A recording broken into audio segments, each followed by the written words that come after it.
Welcome to the BumbleKast. I'm your host, Ian Flynn, the Bumble King, and joining me as always is my Bumble co-host, Kyle, JCRB Krause. Hello, it's time for more bumbling.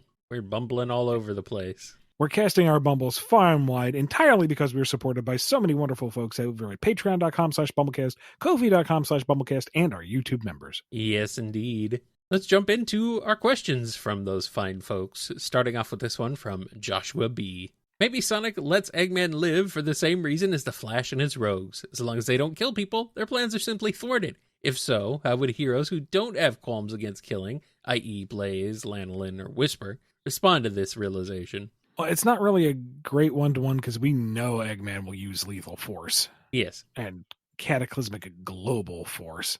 But supposedly nobody ever dies when he does. They're so lucky. Wow. I don't buy it. I won't buy that with a $5 bill, but yeah, well, that's what the bosses say, so yeah. So why the other three will not? That is, I guess, something to be determined on a moment-to-moment basis. I don't know if Lanolin would necessarily pull the trigger. I think she would want rule of law and imprisonment. Yeah. I don't think she doesn't have a history of. No, I mean, killing. She wants results. She wants consistency. She wants people to, maybe think outside of the comfort zone. But I don't know if she's pull the trigger directly. I don't know if she's ready. I don't think she's done that yet. Meanwhile, Whisper is like it wouldn't be the first time. Yeah. I don't know. I don't have a universal satisfying answer right this second. And I guess it's something to be explored as time goes on. Yeah. All right, here's one from Junkbot 5000. Why was Project Shadow changed to be a gun project from the start in Sonic X Shadow Generations?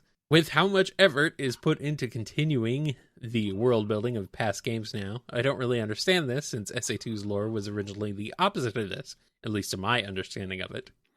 The Gerald's Journal and all of that material in it took as much into consideration as possible, both the English and the Japanese versions of events, and massaged it all. There is a little bit of revision pretty much throughout to make certain elements fit together a little better across both regions' versions and with long-term plans in mind. So, and because I worked on that for so long and have revisions, I have a hard time remembering which was which, what was the original and what was the adjustments and so forth. But at least in the Japanese version, the idea of Project Shadow, the pursuit of immortality through science, was a request from the president. And I can't remember now if the Japanese text had a specific mention of when Gunn got involved or if it was just when in response to the Ark incident. But that was back when there was only one Ark incident and Sonic Battle added like 2. So what we have here in the present presentation is the wholly revised and homogenized version. It is the canon that Sega is working with moving forward. Alrighty. Well, here's one from an anonymous Ko-fi supporter. If Movie Sonic abruptly appeared in the IDW verse and met Scourge and Kit before anyone else, how would Scourge treat him? I think they mean Surge and Kit. Considering the movie version started out comparatively more naive and uncertain, is younger by 1 to 2 years and probably would feel afraid in this world of anthros he's never known. Would she take pity on the kid and at least leave him with people who could help? Would she try to manipulate him to use him against the IDW version of Sonic? Would she just give him a chance since he's never done anything personal to her? Well, if he's meeting them before anyone else, then he's meeting Surge before the big confrontation, before her biggest defeat to date, and arguably when she's at her worst. Dynamo Cage might be worse. She's not in a good headspace in either situation, so no, she's just going to try to kill him right then and there. It doesn't matter that he looks a little different and acts a little different than what she understands. She's never met him before. She doesn't know any context. All she knows is it's Sonic. Yeah. There's one thing she wants to do to Sonic. Yeah. Every Sonic, all Sonics, all the time. And since movie Sonic, and I'm assuming we're talking about like beginning of movie 1 Sonic. Yeah. He's not an experienced fighter. He's not really experienced in a lot of things aside from spying on people and giving them funny names. So he's in trouble. That is not a good scenario for anyone involved. Yeah. This Sonic also has lightning powers, so clearly he's just mocking her. Yeah. Yeah. It would not end well. Oh boy. Magical Fox has a question. Is Metal Sonic a future Sonic that failed in CD? No, and I'm having flashbacks to like the 90s internet Sonic fandom. This is 1998. Yeah. That sounds familiar. That very well does, yes. This does sound like Sonic. I'm really curious, Magical Fox, if that is something you heard somewhere, which means that fan theory has endured for like 30 years. Yeah. Or if that's a conclusion you came to your own, in which case that's just neat that the idea came up again. Yeah. That was posted. Either way, it's fun. Yeah, something like that would be posted on Sonic Area 51, which was a website, from the late 90s. Yeah, that's I'd forgotten about that. Sonic Area 51, their forum was where I discovered Overclocked Remix. So ultimately, like, the reason why I'm here is thanks to Sonic Area 51. There you go. Sonic brings everyone together. Yeah. Yeah, pretty much. And therefore, since we're now 30 years in the future, clearly he didn't fail. So there you go. No, he did not. He made a good future. A Bumble future. Yes. All right. Milo Beetle has a question. Hi, Ian. I love the Chow manga. Incredible work. I was wondering if we'd be getting it in a paperback copy. I would absolutely love to have a physical version. Also, how come Shadow wasn't shown at the party in the beginning? Or is that a decision by the artist? Number one, I don't know if it's going to get a printed version since it's a manga and it reads differently than what would be printed in any Western book. And usually the social media comics that find their way into the IDW collections eventually. I don't know what the plans are in that regard. As for Shadow, he wasn't at the party because of events in Sonic and Shadow Generations. You'll just have to play and see for yourself. Yes. Play the game. Ooh. Mixer17 has a question. How much fun would Shadow have if Maria came back and had comically out-of-character levels of disdain for Sonic in the "this dumb rat thinks he's better than my ultimate baby brother" kind of way? I don't know if he'd have much fun with it. I think he would be a little weirded out because when would Maria ever say something negative about anyone? She's like the one most virtuous individual in the world. How can she be mean to anyone? Well, she is. He thinks she's the one who said to kill everybody on the planet, right? Or whatever. That's because Gerald messed with his memories. That's Gerald. Oh, okay. Messing with him. That's not Shadow's rationale. Okay. I mean, if she initially just was like, I don't care for him, that might put a smile on his face. I knew you were good people. But if she was like hardcore, I hate that hedgehog, I think it would weird him out. Well, I mean, I didn't know you were capable of hatred. She is a Robotnik, so it makes sense she would scream, "I hate that hedgehog" at him. I mean, I'm sorry, Shadow. I don't know what came over me. It's like a reflex. No, it's fine. I understand. I hate that hedgehog too. Yes. See, it runs in the family. All right, here's one from Noni. Okay, so hypothetically, someone dies in a Chow garden. Do Chow work on cat rules or dog rules the longer they're in there? Oh, God. Do we need... I don't know. Is this a show where we need to clarify this? Should we clarify what these rules are, or should we just leave it to people to look that up? Let's keep this as upbeat as we can. And just say they work on Chow rules, which is to say they all eventually kind of gather around and flowers bloom and the corpse becomes an egg and they're reborn as a Chow. Okay. This is all headcanon, by the way. It's not... Oh, absolutely. Do not put this on a wiki. Yes, this is speculative canon. No, it's just me throwing nonsense at the wall. Yes, this is unofficial. do not post this on Twitter as like proof of something horrible about Ian Flynn, even though we know you will. I know you. I see you.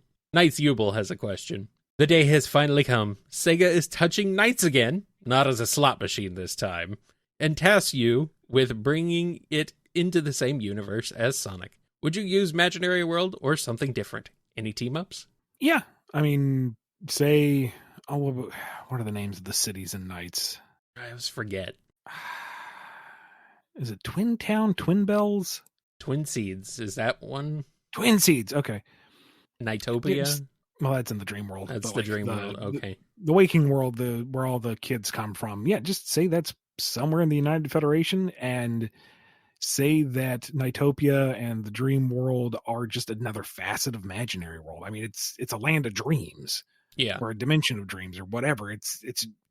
They're dreams. You don't have to play by rules in dreams. They're just there. And, Wise Man is some kind of antithesis to Illumina. And you run around dreams because dream logic. It'd be great. It'd be super easy. I mean, it makes sense to me. My only concern with, and I have been on the cusp of pitching this idea for a while now. And the only reason I hesitate is because I would be afraid Knights would be absorbed by Sonic, Mm-hmm. that it would lose its identity and just become an offshoot of Sonic. And Knights deserves better than that. It needs to be its own thing. Right. And then you might get into some kind of weird rights thing where something shows up in Knights but can't be in Sonic because some document somewhere says you can't do that and blah, blah, blah, blah, blah, blah. Yeah. All right, here's one from Anonymous. Given that he is the ultimate life form, how well does Shadow do on board game night, and what is his favorite game? Oh, nobody plays Monopoly with him anymore. He wins within like 7 rounds. How does he and pull he's that absolutely merciless. Well, he has perfect dice rolls every time. Oh, okay. Oh, so he cheats. Got it. It's not cheating. It's skill. Get good. Also, I'm the race car. And, he immediately builds up Boardwalk with hotels and wipes you out first thing. Oh, it's obnoxious. Yeah. Were you saying he had something else, too? He knows all, like, these obscure old-timey words for Scrabble. Oh, no. Shadow, that's not a word. Yes, it is. There's no vowels in it. Check the dictionary. Huh. This is actually like a medical term first coined in the 1850s. How do you know this? Ultimate life form. God, fine. Shut up. How many points did you get off of that? 2,075. How? Shadow truly is Grandpa. A grandpa you don't want to play games with.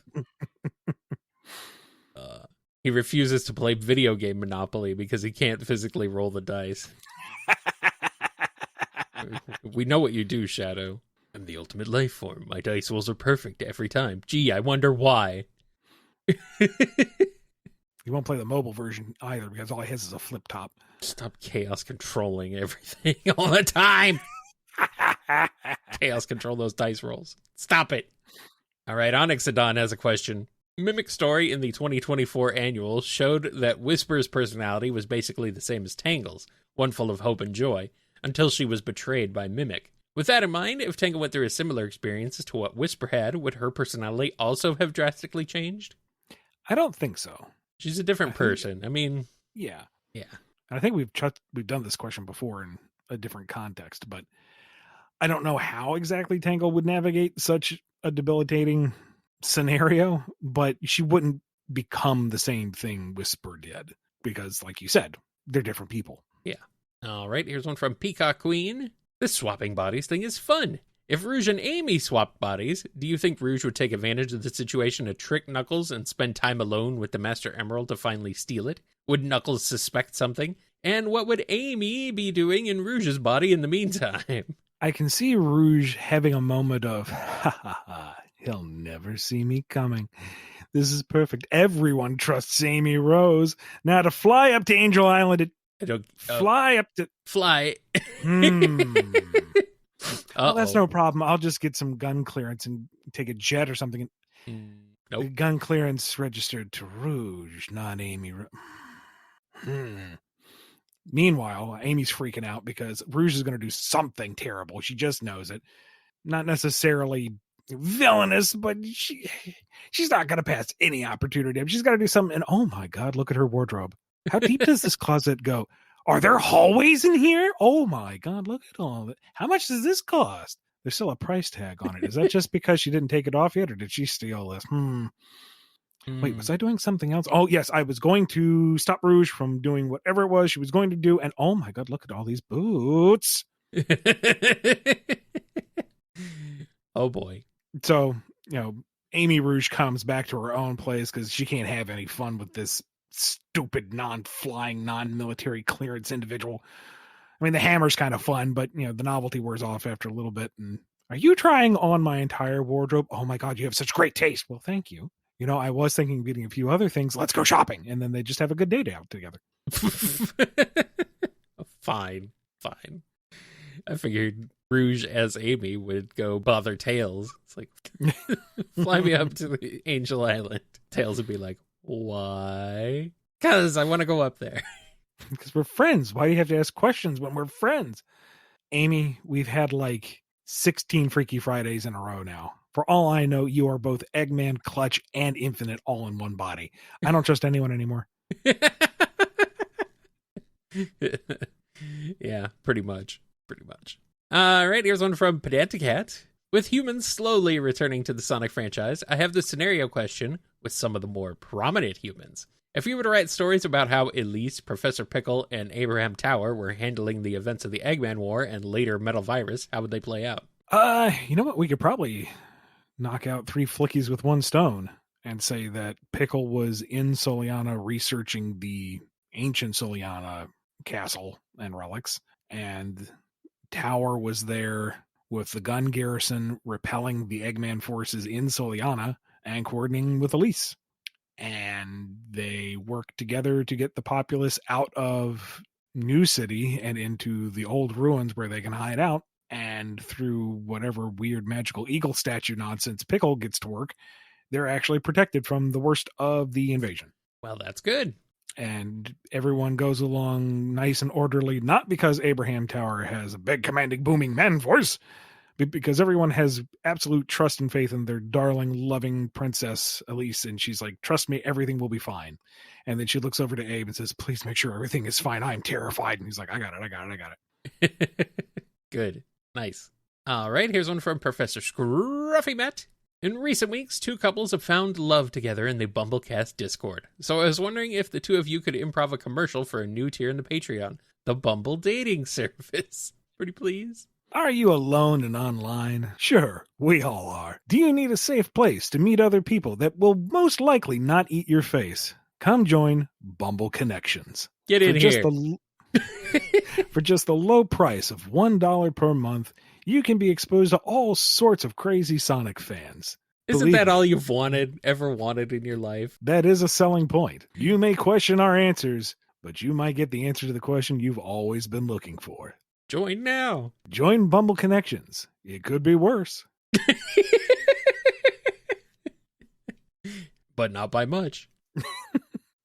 But congrats to those of you who did find a connection, and, be safe, be aware, and good luck to y'all. All right. Let's move on to this next question here from Rabbit Haver. Speaking of Bumble couples. Hi, boys. Would you both please rank various members of the Sonic cast based on how messy they are when eating? I need to know who leaves a spaghetti dinner looking like their meal exploded. Thank you. I think Sonic would be a messier eater if he wasn't so fast. I don't think crumbs or anything have time to fall. He's just going, I think Tails is generally pretty fastidious because he's not going to let any crumbs or stuff fall on his equipment. And he's going to be eating while he works. He's the kind of kid who can't draw himself away from it. He has to constantly be doing something. But there's nothing in the keyboard. There's nothing in the gears or the tools. He's pretty good about that. We know Vector was pretty nervous looking at a spaghetti dinner that one time.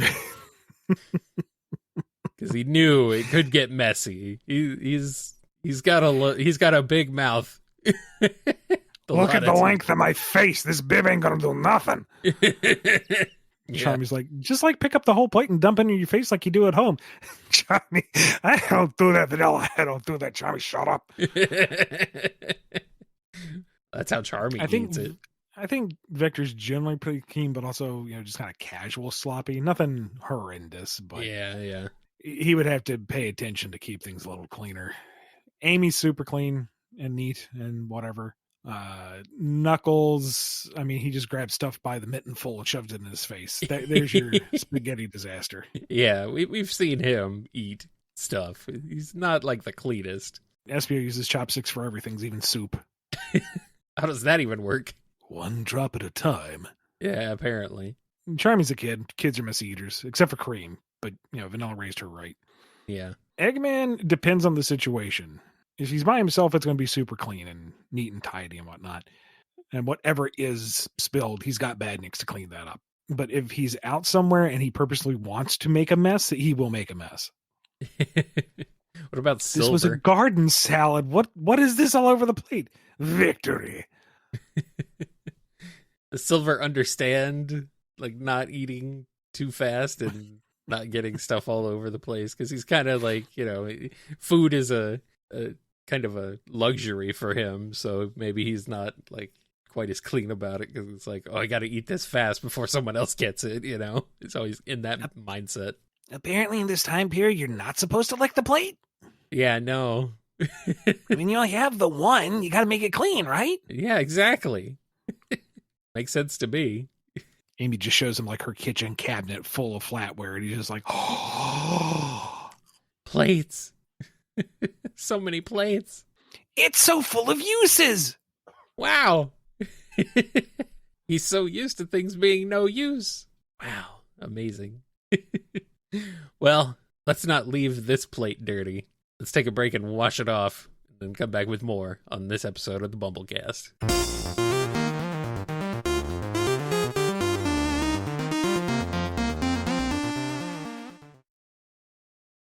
We're back, and we're serving up another heaping helping of questions here on the BumbleKast. All right, here's one from Reckons. It's time for the ultimate battle. El Gran Gordo versus Hercule and Dan Hibiki in the ring. How does the fight go, and who comes in at the last minute with the steel chair?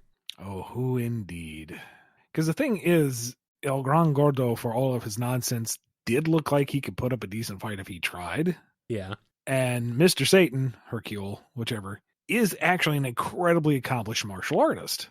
It's just, not nearly on the level of anyone who can manipulate ki. And Dan, for all of his hilarity, is still an accomplished fighter compared to your average person. So in theory, the three of them could actually have a very interesting battle of very different styles. But they're all goofballs. So all of the technique and prestige and control is going to devolve into a Three Stooges routine within the first 5 minutes. Now, Yeah. who comes in with the steel chair? Maybe it's Shemp. We had Three Stooges active already. The fourth forgotten one. Ah, here it comes. That's a slightly deep cut, especially I could go with Joe, but nobody remembers Joe. Especially our audience of people who have no idea what the Three Stooges even are, I'm sure. Don't make me feel that old, Kyle. Who's Joe? Joe Mama. Wait, hold on. No, not that. All right, here's the next one from Soccer Cot. What would happen if, instead of Sonic, it were other characters who moved to Green Hills and were taken care of by Tom? And they have a list here. You can pick and choose from this list, Ian. Yeah, because we tried to limit it to like at max 5, and even then we might need to start reining it in because some folks are abusing that even. Yeah. Well, this is also assuming that they came over at a young age, having been raised by Longclaw. Yeah. Which is just weird to think about any of them that way. But I mean, who would come over and be able to fend for themselves for like 10 years? Probably Rouge. I feel like she was always a bit of a survivalist, or at least self-survivalist. Yeah. And, she isn't kind of good-natured pickpocketing the town. She's actively stealing because, hey, it's fun.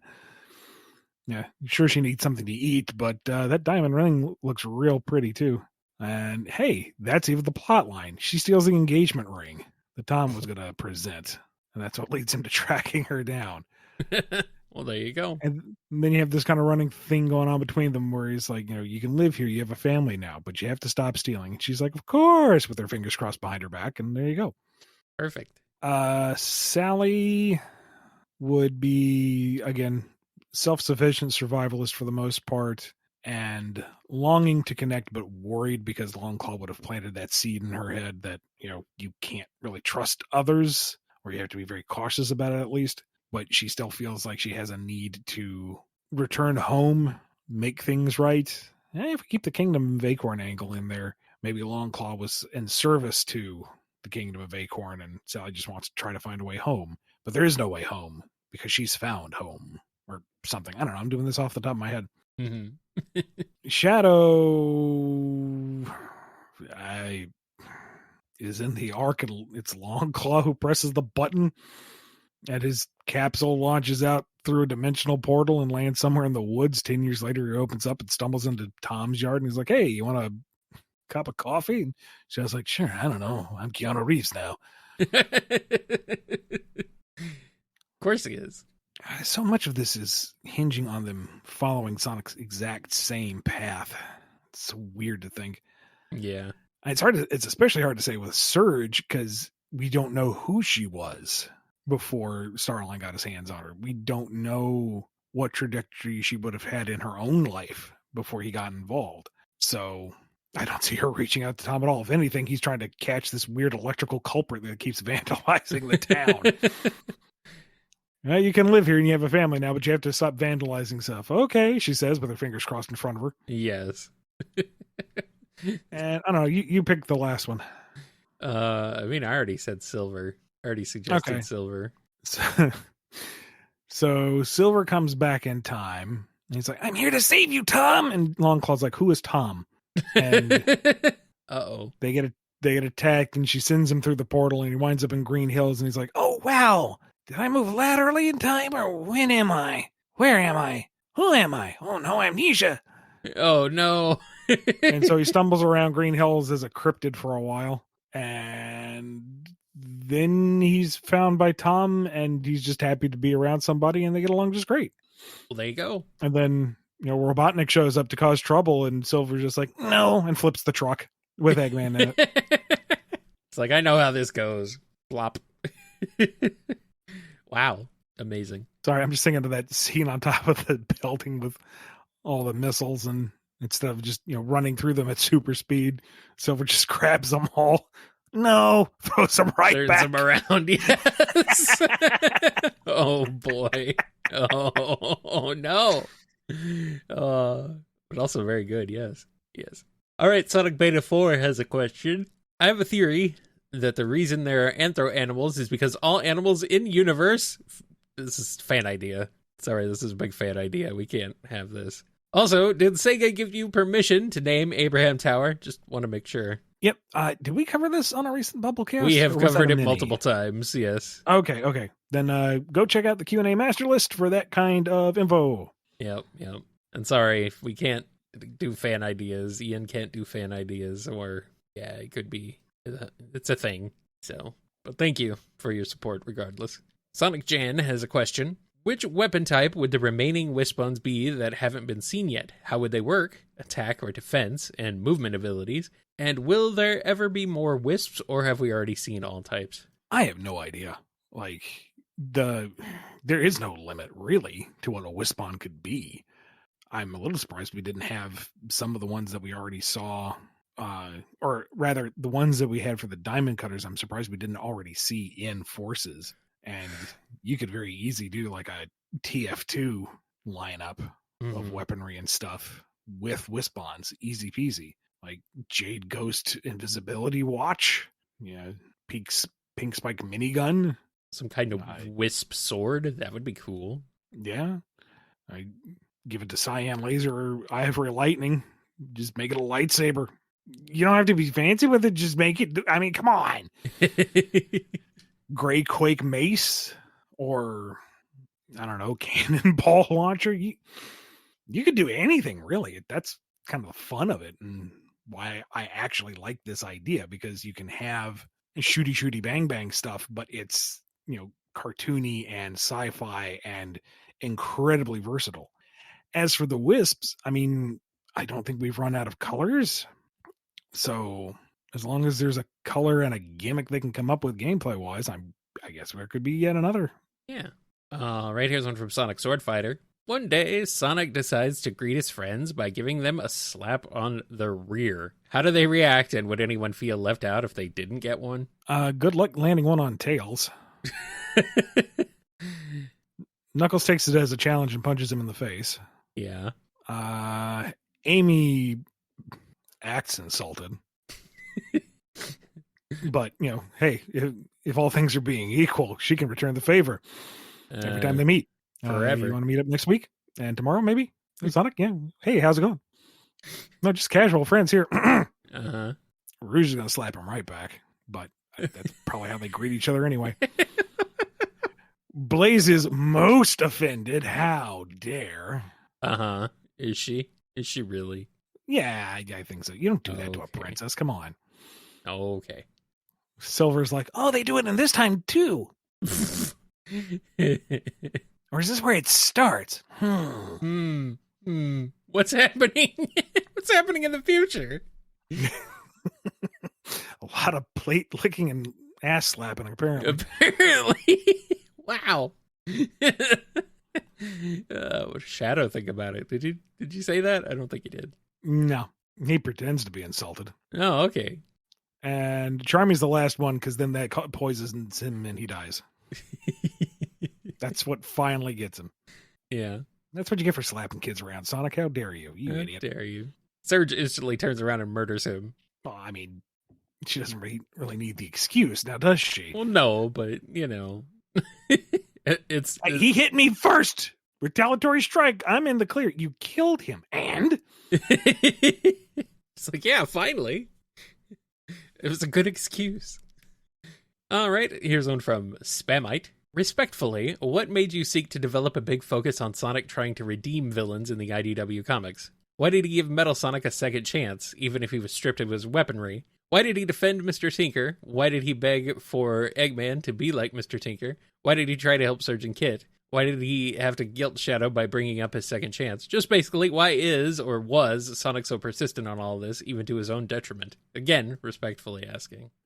I don't think it was a overt intention. It's just how the stories seem to fall into place with everything involved, especially with the big question of what do you do with Dr. Eggman, this monster of a man who is no longer that monster.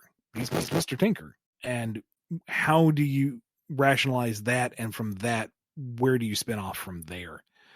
Like with Shadow in particular, Shadow's like, he's a bad guy. He needs to pay for all he's done. I'm going to finish him right now. And Sonic's like, oh, yeah, because everyone who makes a terrible, horrible mistake in the past should be finished off top. Mr. going to blow up the planet? It doesn't matter you weren't in your right state of mind because of Gerald. He ain't in the right state of mind either. Where do you draw the line? That type of thing. So I wouldn't say, again, I don't think it was a conscious effort. It's just how we kind of fell into it. And it's mostly highlighting how generally cool and uplifting Sonic is. He doesn't want to condemn anybody. He doesn't want to hurt anybody. He doesn't really want to fight anybody. He just wants everyone to live and let live. So here's your chance. I know you got beef with me for whatever reason, but we can walk away. I'm cool with that. Nobody ever does. Here's this one from Spoiler 1001. If Shadow remembered Sonic's death in 06, would it change how Shadow treated and talked to Sonic? Nope. Probably not. System 509 has a question. So you remember in one of the endings of Star Fox Command, we see Crystal betray Fox and the whole galaxy hates her? So much that she becomes a solo bounty hunter nicknamed Cursed. Let's say Cursed flies to Sonic's world and to claim a bounty on Rouge's head. How do Rouge and the emotionally damaged Crystal interact, and how does the fight go? I really hated that ending. She becomes Cursed? That's it's like silly name. I can't remember the exact circumstances, but there's a number of endings where she doesn't return to Star Fox and joins Star Wolf. And it goes in a few directions. One of them being that everyone's like, oh, she turned on Star Fox and joined Star Wolf. And she implodes from it and becomes Cursed with a K. And it's cringe with a K. And cringe, bro. No. Anyway, she goes after Rouge. Let's see. She's got the R-Wing. or an R-Wing equivalent vehicle. But Rouge is a super sneaky spy, so all that hardware isn't going to do her any good. So she's going to have to go on foot. And that's where her telepathy comes into play, and she'll be able to track Rouge that way. And then it's a question, I guess, just down to martial skill. And I would argue they would maybe be equivalent, but Rouge knows that if she's backed into a corner, she has two dudes who's got her back. And Curse is going to get crushed with a K. With a K. Crushed with a K. Well, that's fine. That sounds all right to me, I guess. Chaos Control. Did you say those with Ks? Absolutely not. Don't be ridiculous. I will scream Daka, Daka, Daka. That is spelled with Ks. Thank you, Omega. Thank you. The Cyberspace Coco has a question. You guys know that social situation where you're hanging out with people and there's one piece of pizza left in the box, but no one will take it because they're afraid of looking rude for not leaving it for someone else? So it just sits there getting cold. Let's say Tangle, Whisper, Lanolin, Amy, and Sally are in this situation. How hungry is everyone for that pizza? Who's going to cave and eat it? Everyone else be damned. So it gets to the usual stalemate, as you've described. Yeah. And if Sally were not in the mix, Lanolin would make the executive decision to just take it and end the conversation. Even if she's not particularly hungry, there, it's done. Nobody wants to take it home for leftovers, so she's just going to eat it and we can move on with our lives. This is ridiculous. But Sally is there. And Sally will make the same call, but she's also going to make the self-sacrifice of eating the pizza when she's already full. So we're still at an impasse because both Lanolin and Sally won't allow each other to martyr themselves for this slice of pizza. So ultimately, Sally comes up with a plan, coordinates with everybody else, and oh golly gosh, everyone's just so distracted so that Tangle can wipe it away. And she's like, haha, got it.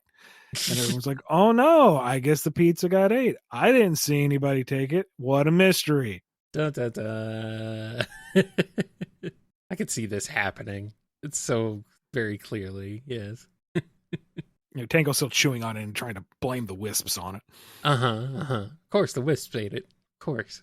The penguin's angrily gesturing to its face that it has no mouth. Yep. All right, Twilord has a question. Sega gives you 3 choices for ending Sonic. Which of these do you choose? The Chaos Emeralds collapse into an anomaly and Sonic can't save Eggman from it.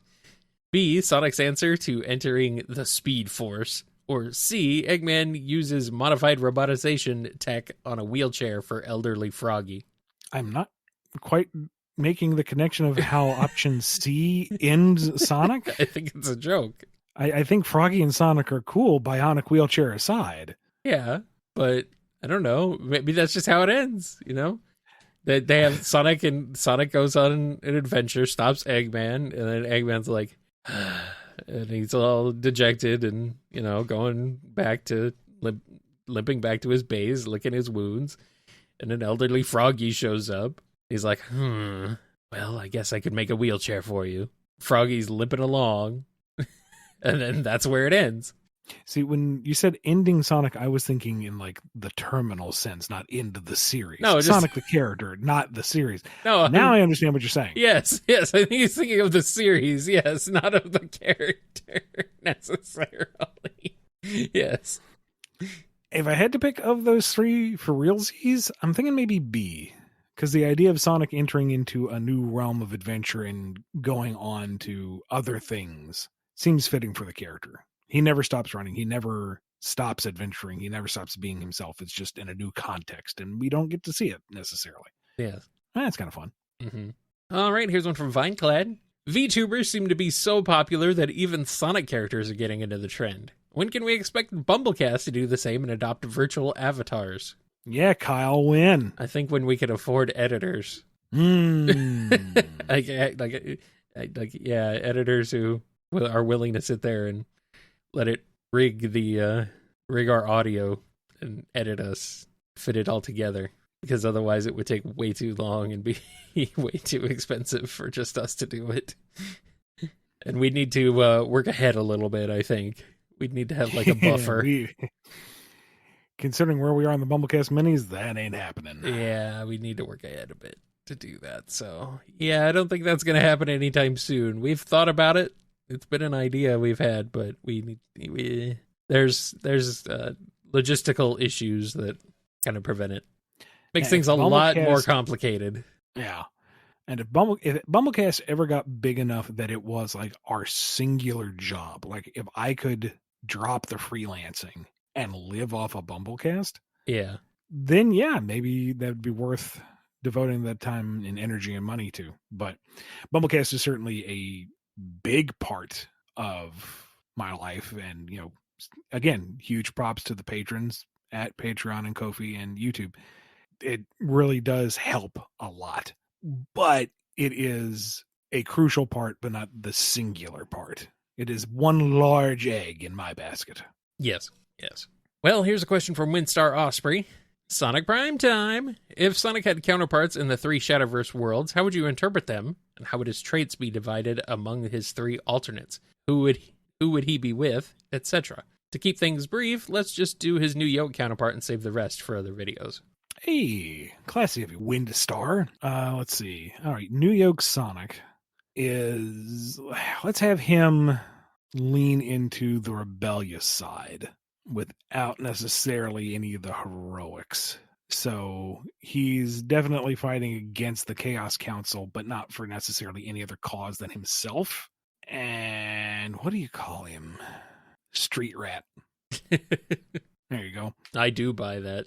And we got one from Wildcard717, a Drogoon question. Yoo-hoo! Music has been a constant in human history, but varies greatly from culture to culture. How does the music in Galaxant differ among other realms?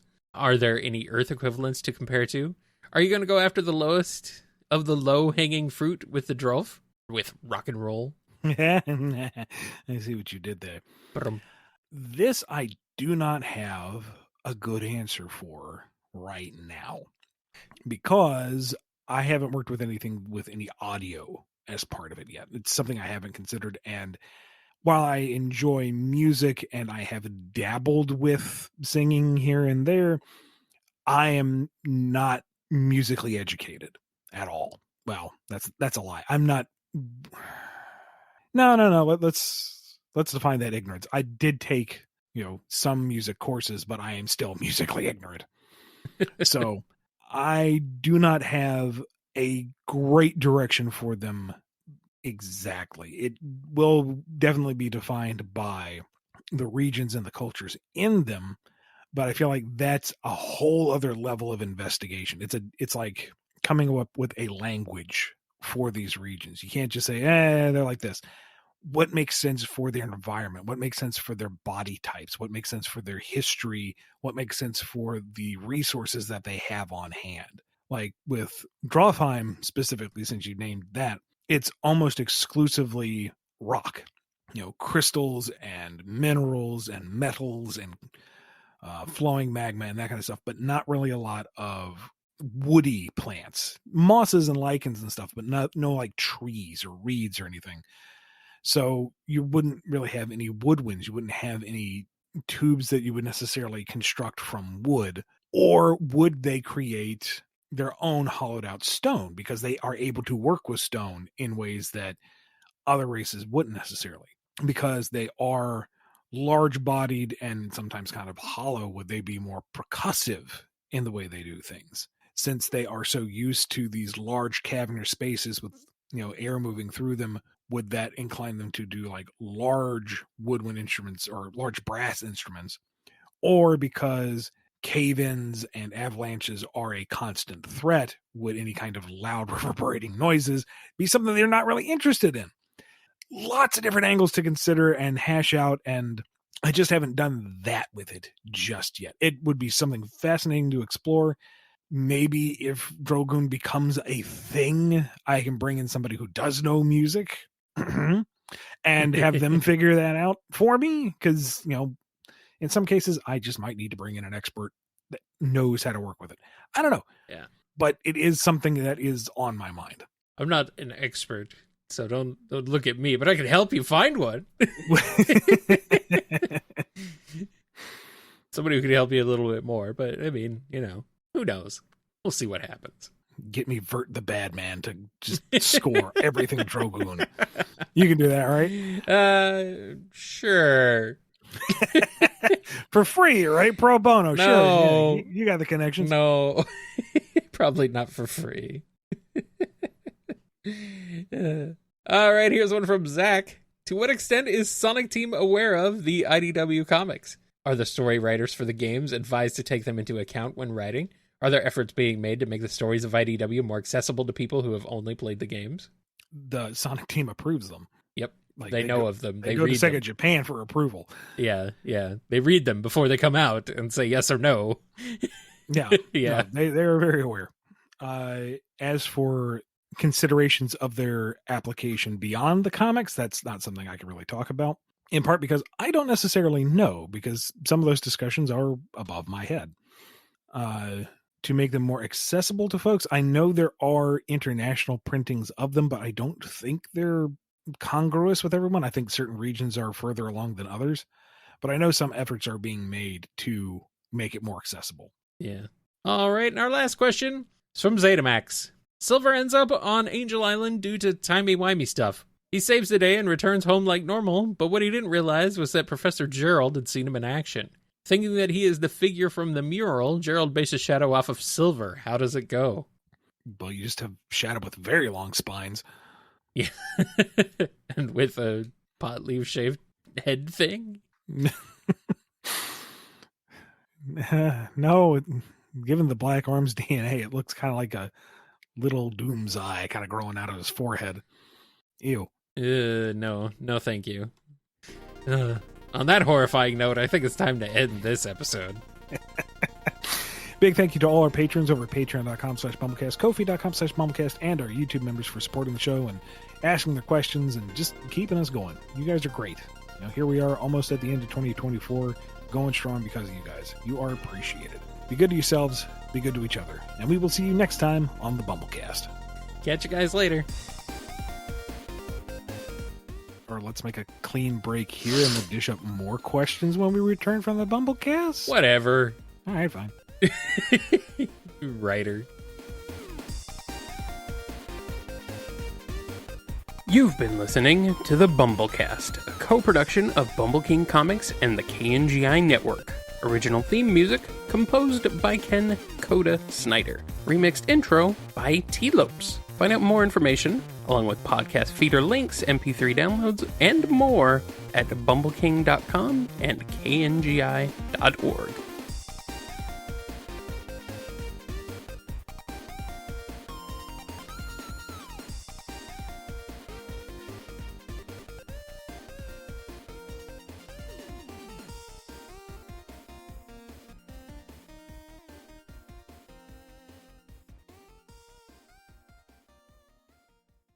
Uh-oh, what happened? Well, Midna has been showing signs of distress since we lost Tenny, more so than we expected. Oh. And when we got back from our trip, she seemed especially distraught. It's like, well, we weren't going to get a kitten too soon, but I think she needs the company. I think she's actively, in trouble, mentally speaking. Not to anthropomorphize a cat too much, but, she wakes up crying. That's weird.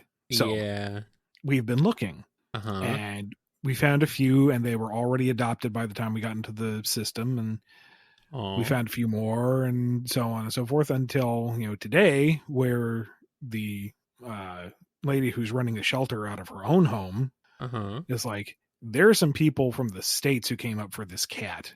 You've technically got first dibs, but, if you can't pick them up, I may have to let them go. So it's like, we're going to get in the car now. So we now have 2 new cats. 2 new cats?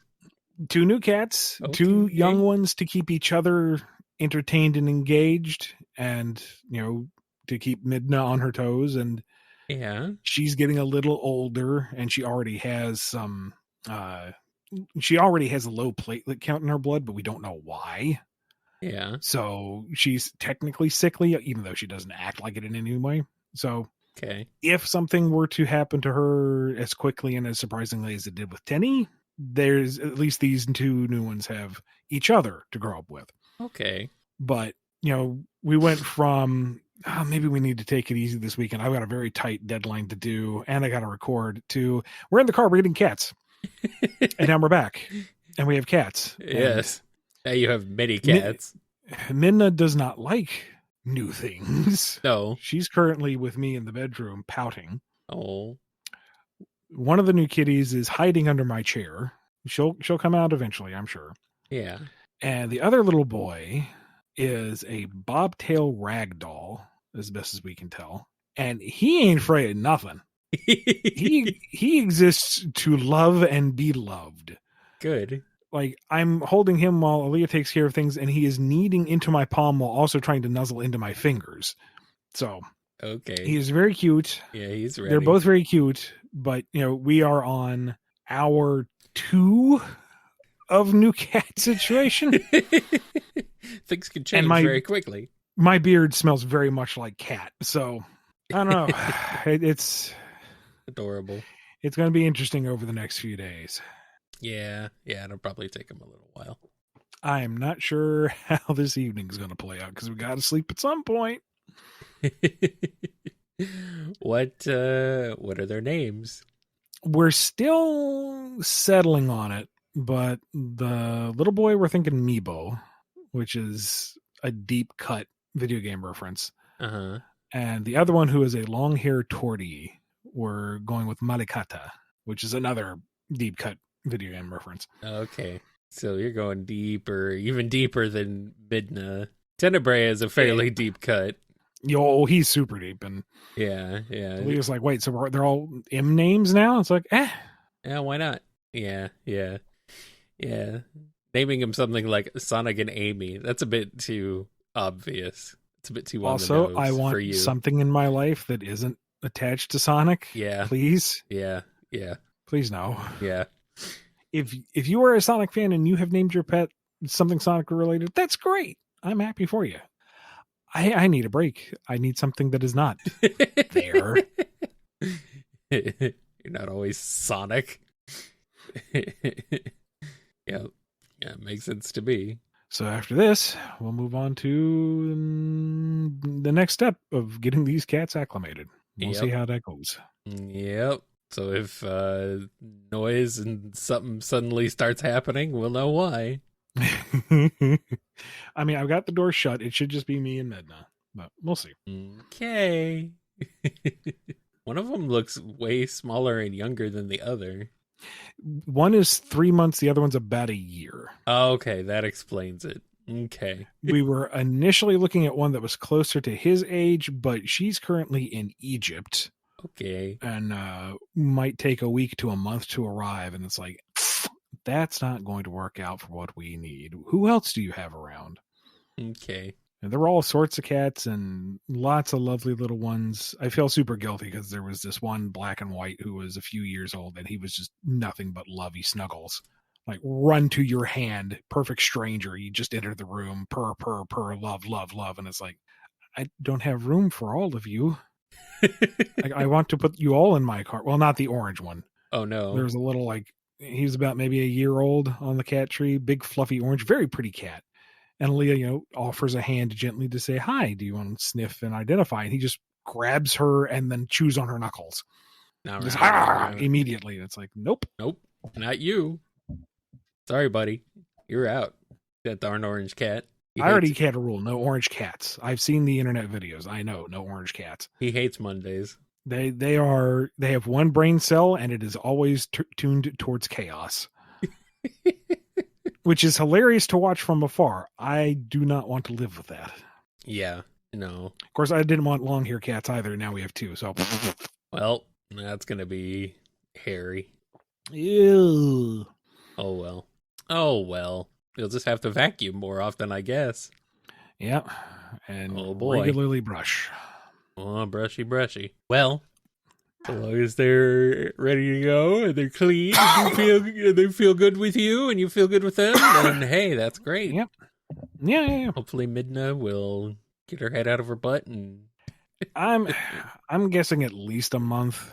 When we had the 2 foster cats, we had about a month of her just being, I won't be over here. Oh, I can't stand. I don't want to breathe their air. And then right before the fosters went to their permanent home, she curled up with him like, oh yeah, we're buddies now. It's like, oh, Mm-hmm. okay, now you choose to be cute. All right, fine, yeah, whatever. Fine, whatever.